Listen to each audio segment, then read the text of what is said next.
बोलो जयकारा बोल मेरे श्री गुरु महाराज की जय। सभी गुरुमुख प्रेमियों से सप्रेम जय सच्चिदानंद। वंदो चरण सरोज गुरु मुद मंगल आगार। जय सेवत नर होत है भव सागर से पार। गुरु जी के सुमिरन मात्र से नाशत विघ्न अनंत। तासे सर्वारंभ में ध्यावत हैं सब संत। मनुष्य विचार करे कि इस मनुष्य जीवन में अगर वो नरक खरीद कर रहा है, नरकों की ओर जा रहा है, ऐसे कर्म कर रहा है जिससे उसको नरकों में जाना पड़ेगा, पड़ सकता है बल्कि पड़ेगा, तो क्या ऐसा नहीं कि वो हाथ में आया हुआ एक बहुमूल्य हीरा जो है उसको खोकर, यानी जो ये मनुष्य जीवन है, जो ये समय है, ये वक्त है, इसकी कदर न करके इस अनमोल हीरे को खो करके जो 84 लाख योनियां खरीद कर रहा है, थोड़ा थोड़ा ही सही अपने खाते में जोड़ रहा है कि 84 लाख योनियों में ही मुझे जाना है, 84 लाख योनियों वाले दुख ही उठाने हैं, यानी नरकों को खरीद रहा है, तो समझो बहुकीमती हीरा खोकर कंकर पत्थर इकट्ठा कर रहा है। अगर इसी जन्म में समय की कदर करे, मनुष्य जीवन की कदर करे, जो असल लक्ष्य इस मनुष्य जीवन का है, ये अनमोल हीरा जो मिला है, अगर इसकी पूरी पूरी कदर करे, इसकी पहचान करते हुए, इसका पूरा पूरा ध्यान रखते हुए इस समय को खर्च करे, यानी अपने लक्ष्य की ओर बढ़ता जाए, मोक्ष प्राप्त करे, मुक्ति प्राप्त करे, सच्चे सुख को प्राप्त करे, इसी जन्म में जिस और भी मन को लगाए वही चीज़ इसको हासिल हो सकती है, तो फिर नरक ही क्यों खरीद कर रहा है। अगर कोई इस प्रकार गलती में है, भूल में है, भूल कर रहा है, तो उसको सुधारा जा सकता है। लेकिन ये तो यकीनन है कि अगर मनुष्य जीवन को यूं ही बेकार में खो रहा है, तो फिर 84 लाख योनियों में जाना तो तय है। कोई भी इंसान अगर हीरा प्राप्त होने पर या कोई अनमोल धातु अपने पास होने पर उसकी कदर न करे, उसको गंवा दे, खो बैठे उसको, तो कितना पश्चाताप करना पड़ सकता है। लेकिन समय पर अगर कोई समझा दे, कोई समझाने वाला मिल जाए, उसकी कदर व कीमत बताने वाला मिल जाए कि ये जो आपके पास बहुमूल्य कीमती धातु है, इसकी बड़ी कीमत मिल सकती है, इससे बड़ा लाभ हो सकता है, और वो उस समझदार व्यक्ति के समझाने पर, उसके बताए रास्ते पर चल पड़े तो कितना लाभ उठा सकता है। ऐसे ही वास्तव में आप और हम जो गुरुमुख जन हैं बड़े भाग्यशाली हैं, बहुत ही पुनीत संस्कारी हैं। उत्तम संस्कारों के परिणाम स्वरूप हमें महापुरुषों की संगति मिली है, जो कि हमें सच्चे सुख, सच्ची आज़ादी और वास्तविक सफलता के लिए संत महापुरुष हमारी रहनुमाई करते हैं। उस सच्चे रास्ते पर चलाते हैं, स्वयं अपनी देख रेख में हमें वो सफ़र करना सिखाते हैं और आगे बढ़ाते हैं। महापुरुषों का मिशन ही इस दुनिया में आने का यही होता है कि जो भी गुरुमुख उनके संपर्क में आते हैं उन्हें रूह की भलाई का सच्चा रास्ता दिखाकर मालिक के सच्चे नाम की ओर अग्रसर करके नाम और भक्ति की सच्ची दौलत देकर उनकी आत्मा, जो कि युगों युगों से मालिक से बिछड़ी हुई है, उसके लिए यत्न और पुरुषार्थ करना ही महापुरुषों का काम होता है कि उसकी बिछड़ी हुई आत्मा को फिर से परमात्मा से मिलाने का कार्य करते हैं।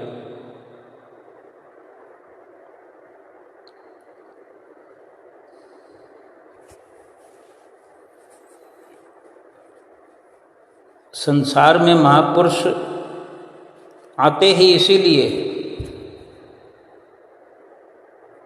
वो जीव भाग्यशाली हैं। हम जैसे गुरुमुख प्रेमी बड़े ही भागों वाले हैं जो सत्पुरुषों के नज़दीक पहुंचकर उनकी चरण शरण हासिल कर चुके हैं, नाम की बख्शिश प्राप्त कर चुके हैं। नाम और भक्ति की बदौलत जीवन को सफल बनाना चाहिए। हमारा भी यही लक्ष्य है। अपने लक्ष्य को हम समझें। महापुरुष फरमाते हैं कि आप बड़े भाग्यशाली हैं जो ऐसा शुभ अवसर मिला हुआ है। भागों से मनुष्य तन मिलता है और फिर सत्पुरुषों का मिलना उस पर भी ऊंचे भाग हैं। ऐसे घोर कलयुग में भक्ति के साधनों का मिल जाना बड़े सौभाग्य की बात है। चारों ओर जहाँ माया का पसारा है, 5 विकारों ने घेरा डाला हुआ है। एक रेल के इंजन में कितनी ताकत होती है, अगर हम प्रमाणित तरीके से भी अगर समझें, ठीक ठीक अनुभव के अनुसार अगर हम इस बात को समझें कि एक रेल के इंजन में कितनी शक्ति होती है, वो अपने पीछे जो रेलगाड़ी के डिब्बे होते हैं, कितने कितने डिब्बों को मीलों मील तक खींचता चला जाता है। यानी उस रेल के इंजन में ऐसी ताकत है कि वो अपने साथ जुड़ी हुई पूरी गाड़ी को जहाँ चाहे खींच कर ले जाए। परंतु उसमें ये ताकत नहीं कि गाड़ी के रुख को दूसरी ओर बदल दे। जिस लेन पर चल रहा है वो चलता चला जाएगा। अपने आप कोई रूट या इंजन का रुख बदल नहीं सकता। ये इंजन में क्षमता नहीं है, ताकत नहीं है कि वो दिल्ली वाली लाइन में चल रहा है और चलते चलते अगर कहीं कलकत्ता वाली लाइन पे जाना पड़े तो ये उस इंजन में ताकत नहीं कि वो अपने आप उस रूट को बदल कर कलकत्ता वाली लाइन पर पूरी गाड़ी को ले जा सके। उसमें खींचने की ताकत है, चलने की ताकत है,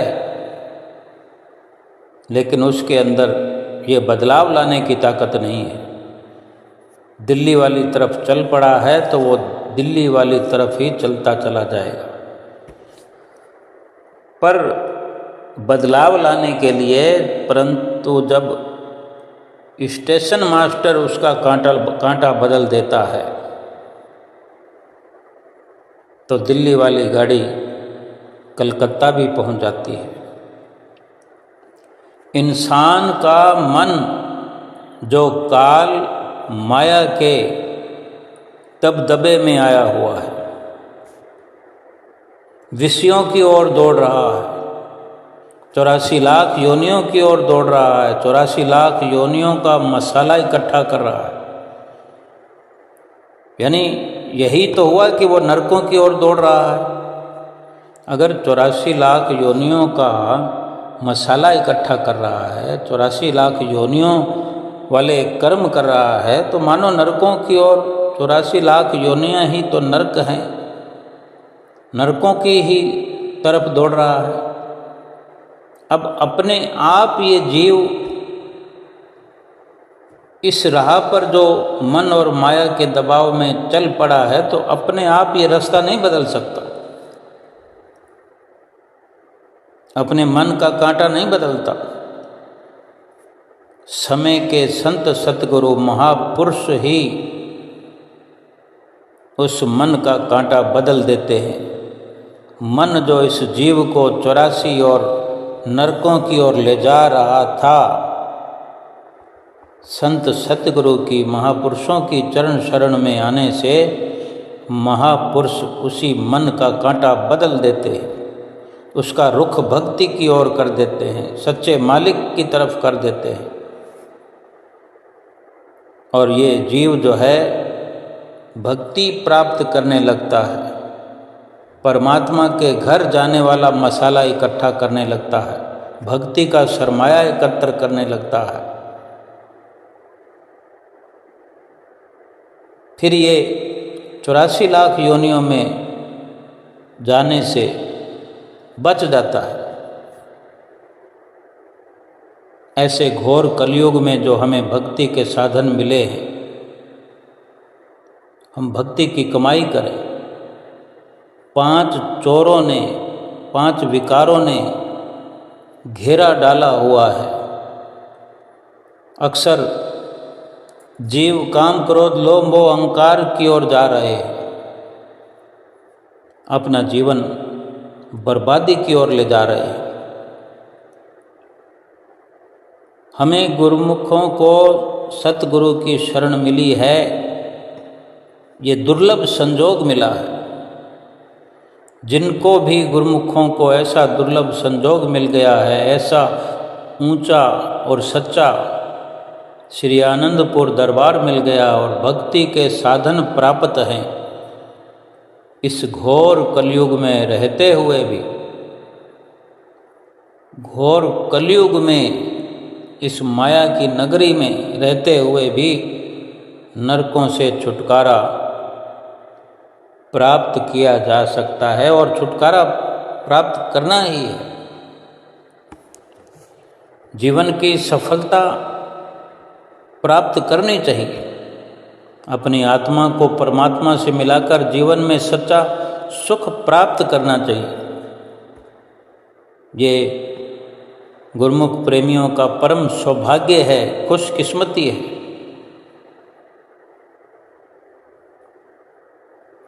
जो सतपुरुषों की संगत में आते हैं, एक प्रकार से रोशनी में आ जाते हैं। यदि किसी के घर में रोशनी है तो फिर वहाँ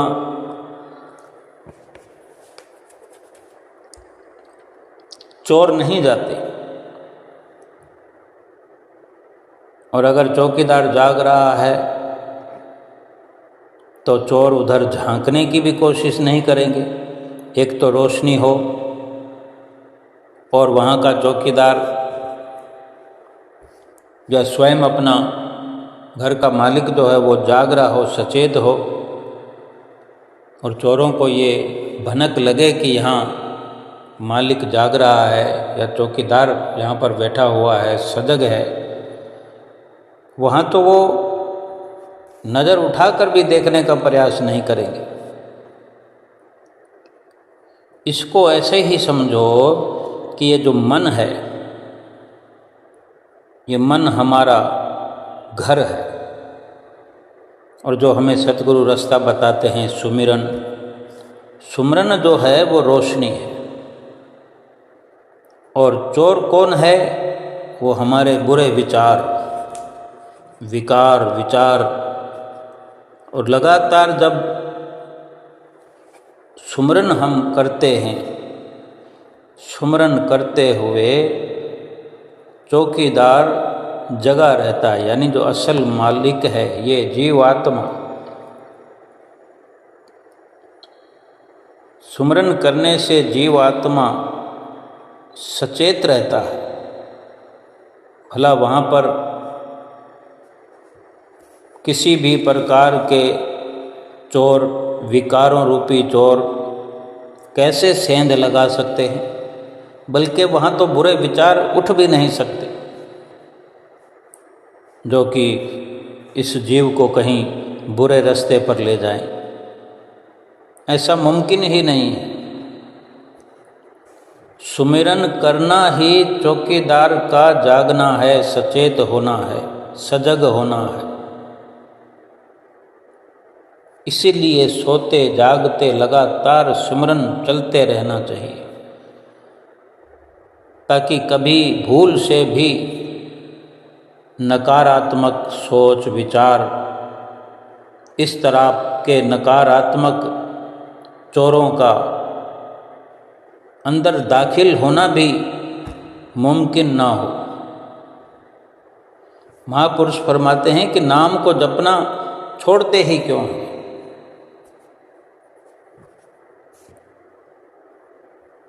असल में जब मन के बहकावे में ये जीव रहता है, जब जब भी छोड़ने का अवसर मिलता है तो नाम जपना छोड़ देता है, सत्य बोलना छोड़ देता है, अपने असली देश को याद करना छोड़ दिया है, हीरे मोतियों को छोड़ दिया है। महापुरुष फरमाते हैं कि नाम जपन क्यों छोड़ दिया, क्रोध न छोड़ा, झूठ न छोड़ा, तो सत्य वचन क्यों छोड़ दिया। इस झूठे जग में दिल ललचाकर असल वतन को क्यों छोड़ दिया। ये संसार जो है ये झूठा वतन है, ये अपना असली निज घर नहीं है। लेकिन ये जीव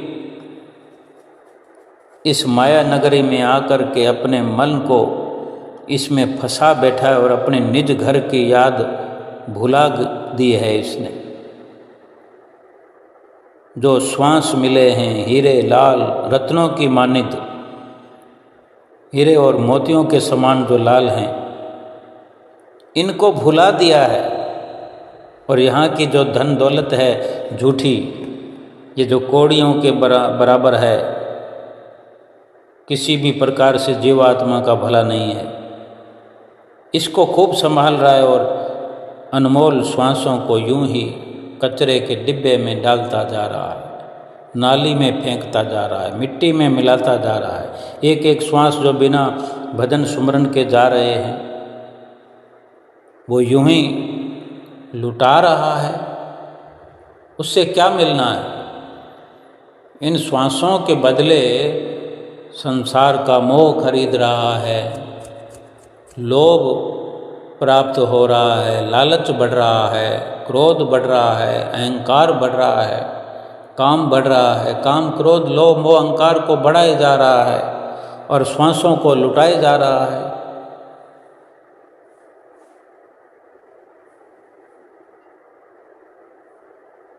जिस सुमरन से सुख ही सुख मिलता है, जिस सुमरन से काम क्रोध 5 चोरों से छुटकारा मिलता है, 84 लाख योनियों से छुटकारा मिलता है, उस सुमरन को क्यों छोड़ दिया। एक भगवान का भरोसा छोड़ दिया है। तन मन धन इसको क्यों नहीं छोड़ता। अपने तन से प्यार करता है, मन के तो धोखे में रात दिन आया हुआ है। धन से कितना प्यार करता है, इतना प्यार करता है कि रात और दिन अपने तन को ही चमकाने में लगा हुआ है, धन को इकट्ठा करने में लगा हुआ है। जो सच्चा सहारा भगवान का है, सच्ची दौलत जो भगवान की है, उसको भुला करके बैठा हुआ है। नाम को छोड़ दिया है। ये जो वर्तमान है, ये जो पल है, ये जो श्वास है जिसको हम ले रहे हैं, ये श्वास हमारा है। जो श्वास चला गया, जिसको हम ले चुके हैं, खर्च कर चुके हैं, चाहे उसमें जो कुछ भी नाम का सुमरन किया या संसार के लेखे लगाया, उसका लेखा जोखा ना गिनो, उसका हिसाब किताब ना करो। और जो श्वास अभी आया नहीं है, अगले श्वास का फिक्र न करो, जिक्र भी न करो। यही श्वास हमारा है, यानी वर्तमान जो है वो हमारा है। इसलिए इसी वर्तमान में मुस्कुराते हुए वो कार्य करो कि ये जीवन सफल हो जाए। एक एक श्वास कर कर के ही सही, एक एक श्वास को ही अगर सफल करते चले जाएंगे तो जीवन पूरा सफल हो जाएगा। आगे का ज़्यादा सोच विचार नहीं करना है। आगे जो भी होने वाला होगा उसी समय देखा जाएगा। दुख भी आ सकता है, सुख भी आ सकता है, लेकिन हमारे चिंता करने से कुछ नहीं होगा। हमें आज इस वक्त का, इस लम्हे का, इस पल का यही ख्याल रखना है कि ये श्वास जो है, ये पल जो है, कचरे की टोकरी में ना जाए। केवल प्रभु का सुमरन में, प्रभु के सुमरन में ये श्वास खर्च हो, ये समय खर्च हो। अगला पिछला सब संवर जाएगा। और एक बहुत बड़ी जिम्मेदारी इस जीव पर है तो सही, लेकिन ये जीव उस जिम्मेदारी को निभाना नहीं चाहता। एक सच्चाई बहुत बड़ी यही है कि व्यक्ति को, हर इंसान को, इस जीव को अकेले रहने की आदत डालनी चाहिए। अगर नहीं है तो अकेले रहने की आदत डाल लो। अगर सफल हो गए, जो अकेले रहना चाहते हैं, अकेले रहने की कोशिश करते हैं, उन्हीं के साथ भगवान आकर रहा करते हैं। लेकिन ये इंसान जो है अकेले रहना चाहता नहीं है, अपने साथ पूरे संसार को रखना चाहता। रोज दिन प्रतिदिन संख्या बढ़ाने में लगा रहता है, हिसाब किताब लगाता है कि मैंने इतने दोस्त और बना लिए, मैंने इतने रिश्तेदार और बन लिए, मेरा उससे भी रिश्ता जुड़ गया, मेरा रिश्ता उससे भी जुड़ गया। हमारे घर में पिछले दिनों शादी थी तो हमने 500 लोगों को बुलाया। अब थोड़े दिन बाद और शादी आने वाली है तो हम सोचते हैं कि और भी अधिक नहीं तो 600 लोग तो आने चाहिए। यही तरक्की है। इंसान के अपनी जो सोच है वो यही तरक्की समझता है कि जितना हो सके धन बढ़ जाए, लोगों से मेल जोल बढ़ जाए, मकान बड़ा हो जाए, दुकान बड़ी हो जाए, यानी संसार को ही बढ़ाता चला जाएगा। और वो संसार का सारा नक्शा, संसार के ही सारे विचार विकार अपने हृदय के अंदर यूं भर लेता है, ठसा ठस कर लेता है कि रातों को नींद नहीं आती, चैन नहीं आता। ना दिन में चैन है, ना रात में नींद है। वो उन्हीं का सुमरन करता रहता। और जरा सा भी कहीं से कोई ठेस लगे, 2-4 लोग अगर साथ छोड़ दें तो घबराने लगता है कि मेरा क्या होगा। लेकिन ये नहीं सोचता कि इस दुनिया में आए तो अकेले ही हैं, जाना भी तो अकेले ही है। कितने लोग हमें छोड़ने जाएंगे? हजारों लोग चाहे छोड़ने जाएंगे, हम तो मर चुके होंगे। छोड़ने तो शरीर को ही जाते हैं, मरे हुए शरीर को जो हजारों लोग छोड़ने जाते हैं वो भी वापस आ जाते हैं, उसके साथ नहीं जाते। यानी साथ निभाने वाला तो कोई है नहीं। जीवात्मा जब शरीर से निकल कर चली जाती है तो अकेली जाती है।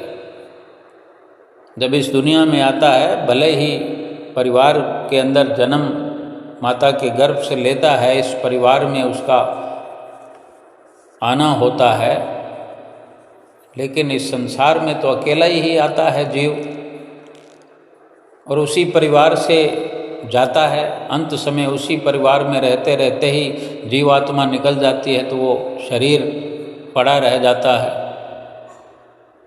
जिन लोगों की मोहब्बत में, जिस धन की मोहब्बत में, जिन महल माड़ियों की मोहब्बत में गलतान रहा रात और दिन, वो तो धरे के धरे रह गए। ना तो किसी ने साथ निभाया, ना कोई साथ गया। अगर ये समझ में आ जाए जीव के, और आज से ही अगर अकेला रहने की आदत डाल ली जाए, जरा सोचो, हमारे ही घर परिवार में अगर कोई बुजुर्ग किसी कारण से अगर चारपाई पर हो जाए, उठना बैठना बंद हो जाए, तो उसी मुखिया का, उसी परिवार के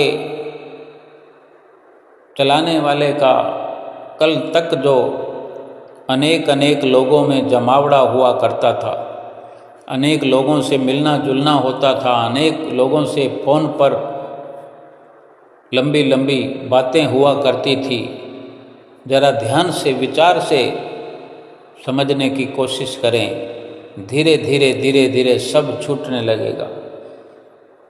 जब किसी को समझ में आ जाता है कि ये बंदा तो चारपाई पर लेट गया है, अब उठने की उम्मीद नहीं है, तो सभी यही सोचने लगते हैं, मित्र दोस्त, कि कोई फायदा नहीं और इनके साथ कब कब आकर बैठना होगा। ना तो ये उठ सकते हैं, ना बैठ सकते हैं। इतना ही नहीं, अपने घर वाले भी स्वयं, जिनके लिए उन्होंने जीवन भर कुर्बानियाँ की, जिनके मोह में प्यार में गलतान होकर अपना सर्वस्व निछावर कर दिया, एक एक श्वास जो हीरे मोतियों के समान था, वो मोह में इस प्रकार लुटा दिया, वो घर वाले भी पास में बैठना तो क्या, फटकना भी छोड़ देते हैं। बड़े अच्छे प्रारब्ध के अनुसार गनीमत ये अवसर किसी किसी को मिलता है कि उसकी तीमारदारी हो जाए, उसको सुबह शाम का खाना टाइम से मिल जाए, पानी समय पर मिलता रहे, लेकिन उसके साथ समय व्यतीत करने के लिए कोई भी नहीं आएगा।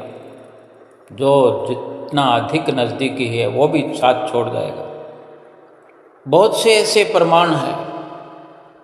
महापुरुष इसीलिए समझाते हैं कि ये जीव अभी समझे, अभी का अभी ये इंसान समझे, अभी हर व्यक्ति अकेला रहने की आदत डाल ले, अकेले जीने और रहने के लिए हर वक्त तैयार रहे। कभी भी ऐसी अवस्था आ सकती है, कोई भी हमें कहीं भी छोड़कर जा सकता है। जितना भी कोई साथ देगा वो अपने प्रारब्ध के अनुसार, हिसाब किताब चुकता करने के अनुसार अपने आप कुदरत ये व्यवस्था करती है। जिन जिन के साथ पिछले हिसाब किताब होते हैं, सुख दुख लेन देन जितने समय का होता है, ये कुदरत सारी व्यवस्था करती है। और हम इस मोह में गलतान हो जाते हैं, इस भूल में पड़ जाते हैं कि ये मेरा अपना है, ये मेरा अपना है। कहाँ है कोई अपना? क्या पूरा जीवन, पूरे श्वास लुटाकर समझ में आएगी? गाने वालों ने भी गाया है कि सब कुछ लुटा के होश में आए तो क्या हुआ, अभी वक्त है।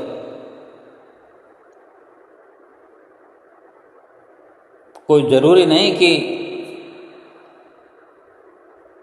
हर वक्त हर पल कोई उसका साथ देने के लिए खड़ा ही रहेगा।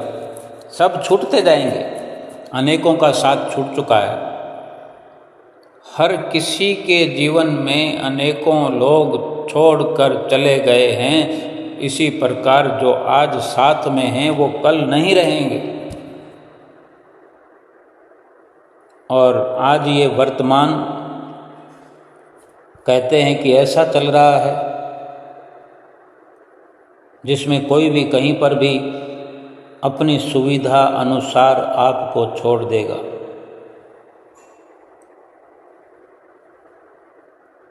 जब हमारी सहन करने की हद खत्म हो जाए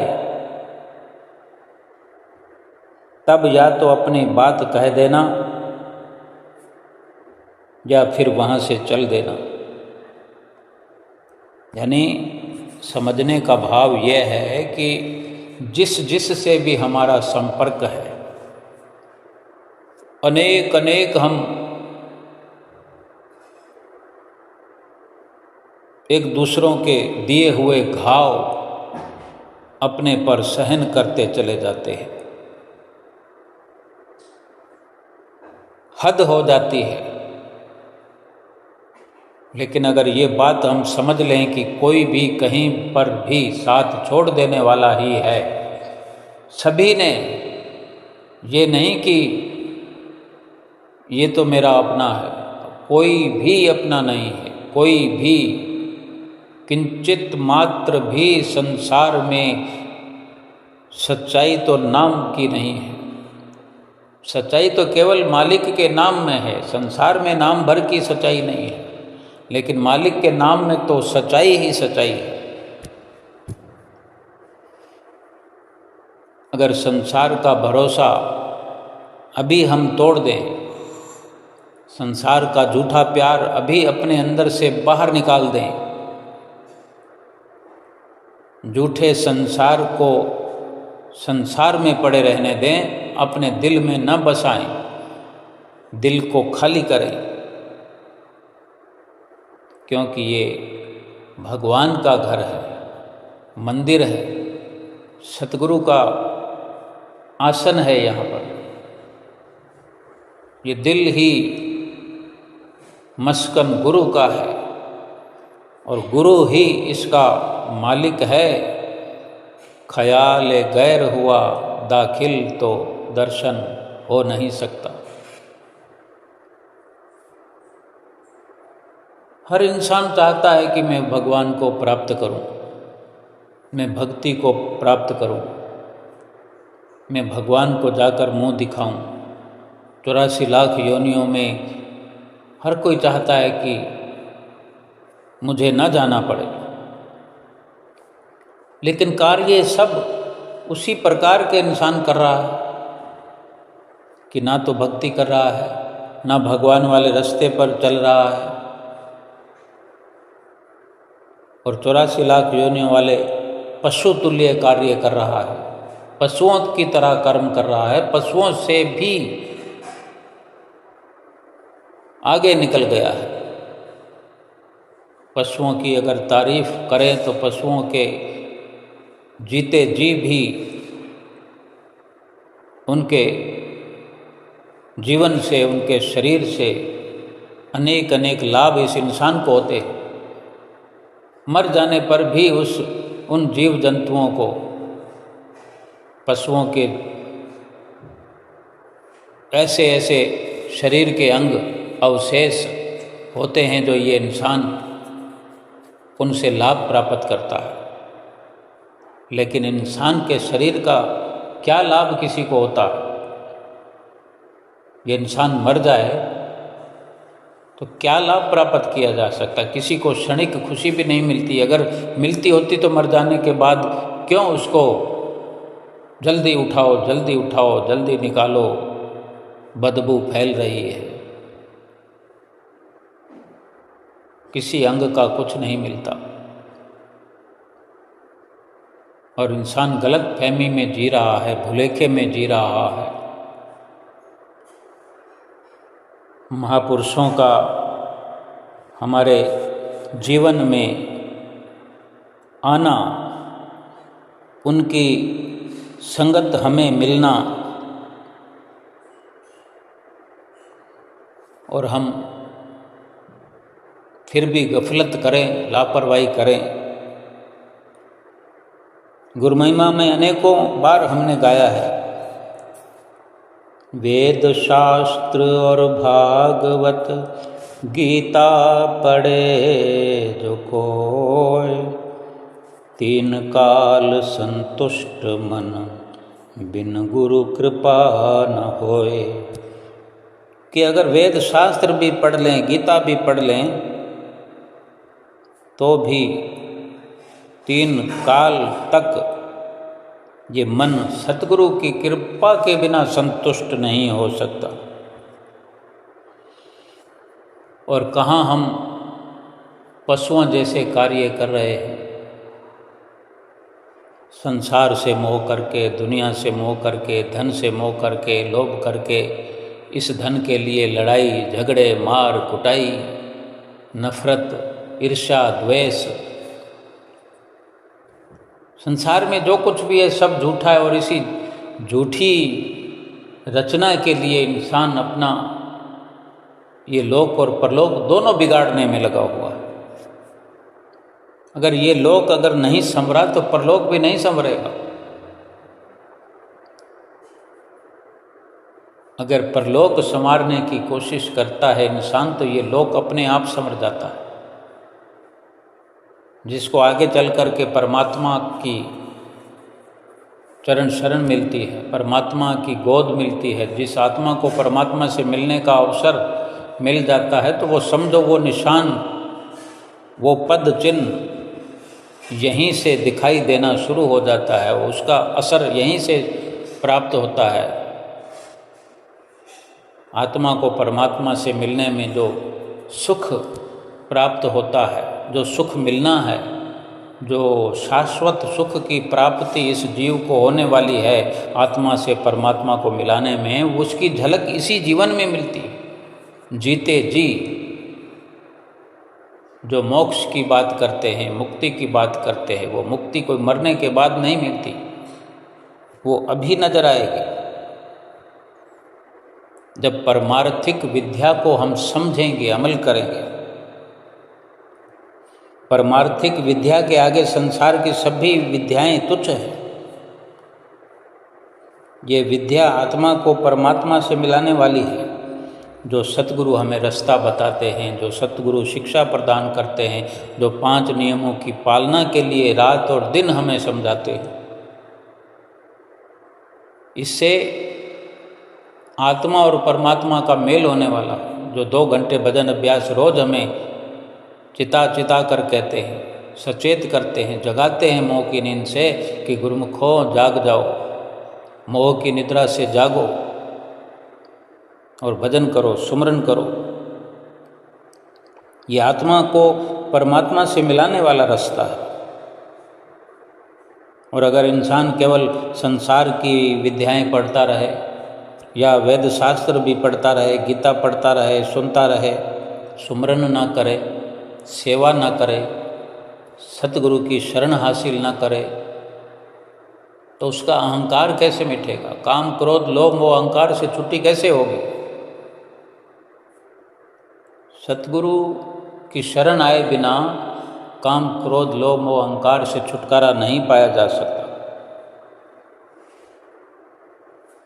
जिस प्रकार एक बालक विद्यालय में जाकर के, स्कूल में जाकर शिक्षा ग्रहण करने के लिए उसे एक शिक्षक की ज़रूरत होती है, ठीक इसी प्रकार आत्मिक ज्ञान प्राप्त करने के लिए, आध्यात्मिक ज्ञान प्राप्त करने के लिए जो कुंजी है, सफलता की जो कुंजी है, वो सतगुरु जी के पास है। सतगुरु के वचन मानने से ही हमारा ध्यान दृढ़ होगा। ध्यान दृढ़ होगा तो हम सहज ही मालिक की प्रसन्नता के पात्र बन जाएंगे और अपना मनुष्य जन्म सफल बनाएंगे। इसीलिए महापुरुष फरमाते हैं कि नाम की कमाई करो। जब हमें सतगुरु के दर्शन होते हैं, हम श्री दर्शन हाल में बैठे हुए हैं, श्री गुरु महाराज जी सिंहासन पर विराजमान हैं। जब आप अपनी मुख रचना से, अपने मुखारविंद से वचन फरमाते हैं कि सभी के लिए 2 घंटे भजन स्मरण करना अनिवार्य है, 5 नियमों की पालना जरूरी है। श्री परमहंसों का बार बार जिक्र करते हैं कि श्री परमहंसों ने ये 5 नियमों की जो माला बनाई है, ये हमारे जीवात्मा के भले के लिए है। 2 घंटे भजन स्मरण जिससे जीवन सफल होना है, हर गुरमुख का लोक परलोक संवरना है, लोक सुखी होगा, परलोक सुहेला होगा। गारंटी देते हैं कि जो गुरमुख प्रेमी 2 घंटे नित्य नियम से भजन सुमरण करेगा, रोज बिना नागा सुमरण करेगा, उनकी हम गारंटी देते हैं कि उसका परलोक संवर जाएगा। उस वक़्त हम दर्शन करते हुए, अगर हम अभी दर्शन हाल में नहीं भी हैं, घर में बैठे हुए हैं, कहीं भी बैठे हुए हैं, हजारों कोसों की दूरी पर हैं श्री गुरु महाराज जी से, लेकिन वो ख्याल तो कर सकते हैं, तभी तो हम दर्शन हाल में बैठे होंगे।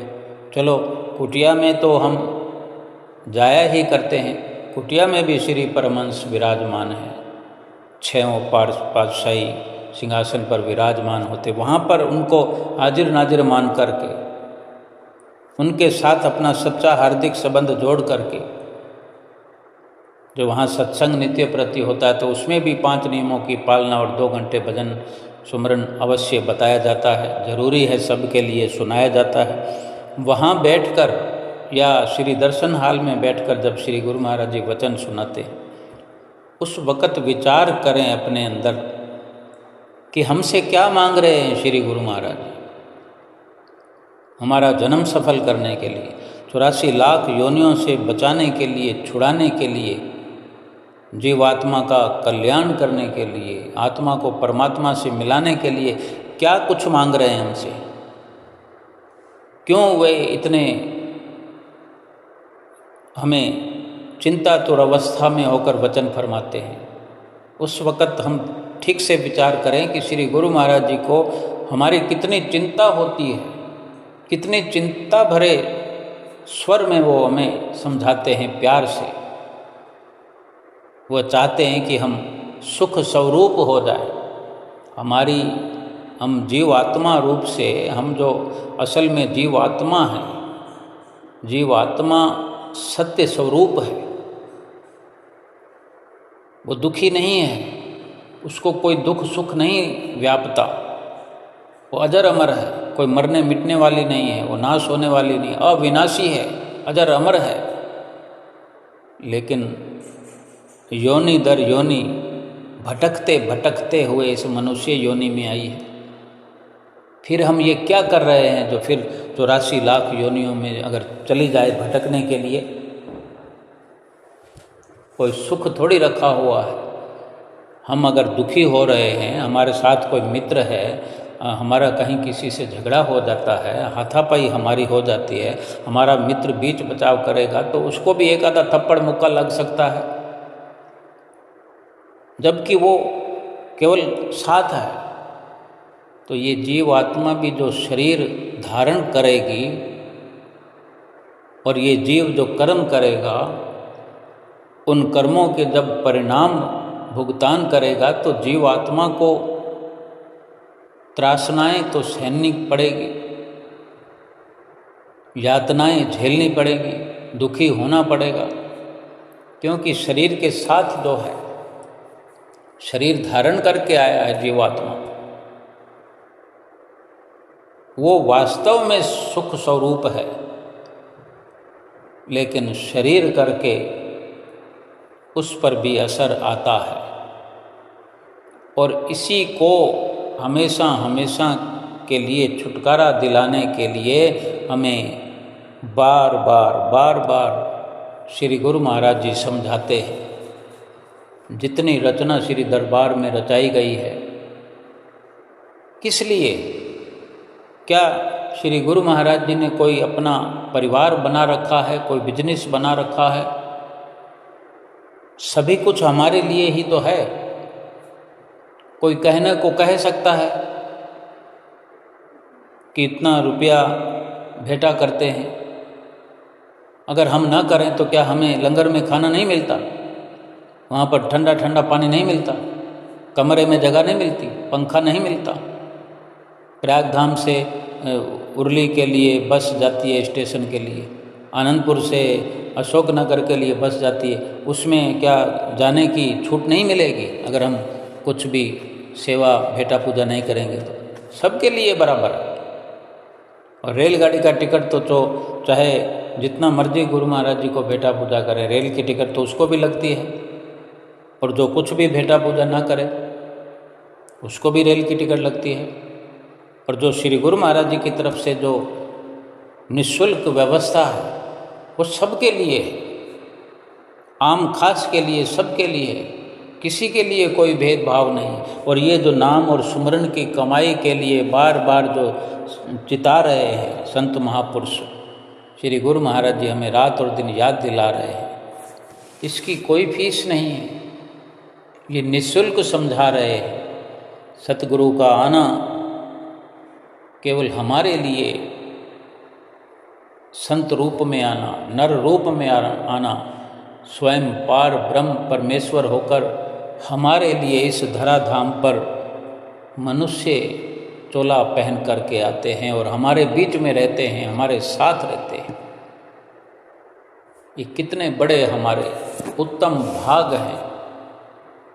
लेकिन उत्तम भागों का लाभ तभी है जब हम सतगुरु के वचनों पर चल पड़े, विश्वास से, श्रद्धा से, भावना से। यकीनन ये समझने की पूरी कोशिश करें कि सतगुरु केवल और केवल हमारी आत्मा का भला चाहते हैं, हमारी आत्मा को परमात्मा से मिलाना चाहते हैं, 84 लाख योनियों से बचाना चाहते हैं। अगर हम उनकी बात मान करके, उनके बताए रास्ते पर चल करके एक एक श्वास को भजन सुमरन में लगाते हैं तो उनकी प्रसन्नता हमें मिलती है, उन्हें खुशी होती है।